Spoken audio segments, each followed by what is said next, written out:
Le pouvoir, l'exercice du pouvoir, les lieux du pouvoir et les rites du pouvoir ne m'ont jamais fait perdre ma lucidité. Et aujourd'hui, je suis conscient des risques que ferait courir une démarche, la mienne, qui ne rassemblerait pas largement autour d'elle. Aussi, j'ai décidé de ne pas être candidat à l'élection présidentielle. Ainsi, le plus impopulaire président de l'histoire de la Ve République française se retire-t-il de la course? Une première. Jamais sous cette République un président ne s'était pas présenté à un second mandat, mais jamais un président n'avait essuyé un tel déluge de critiques. Comparé à ses prédécesseurs et à leur double ou simple mandat, François Hollande est de loin celui qui terminera avec l'indice de confiance le plus bas, à 13%, alors que seuls 4% des Français se disent satisfaits de son action. Ainsi donc, Hollande reconnaît-il en prenant cette décision inédite et lourde de conséquences pour son avenir politique un échec? L'espoir suscité après une présidence Sarkozy décriée à gauche a été laminé. Sur le front de l'économie d'abord, croissance en berne et chômage qui n'a pas significativement baissé.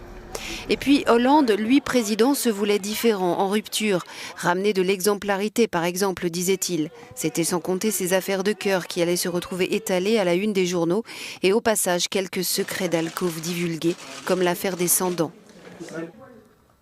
La grande réforme sociétale qui restera sans doute dans l'histoire de son mandat, c'est celle du mariage pour tous, voulue par une grande partie de la gauche, mais accouchée dans la douleur au terme d'un combat acharné et de plusieurs mois de manifestations qui mettent en lumière la division de la société française.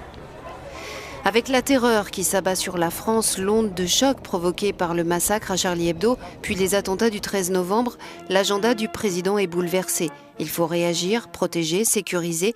La cote du président remontera un temps, mais très vite, d'autres déchirures arrivent. La loi sur la déchéance de la nationalité cristallise les tensions. Pensée dans l'urgence, à l'encontre des valeurs de la gauche traditionnelle, elle entraîne la démission d'un ministre et une longue crise législative, à l'issue de laquelle elle sera finalement abandonnée. Un regret exprimé hier par François Hollande. La loi travail, dite loi El Khomri, en revanche, ne figure pas parmi ces regrets. C'est pourtant l'ultime estocade d'un président socialiste à son électorat. Une loi considérée comme trop libérale et pro-patronale, imposée par l'article 49.3, malgré de violentes manifestations. Pas assez à gauche pour les uns, pas assez innovant et ambitieux pour d'autres. Au final, 5 ministres ont claqué la porte du gouvernement sous la présidence Hollande. Et un constat qui s'impose, lui n'a pas réussi à rassembler ni les Français ni son clan autour de son projet.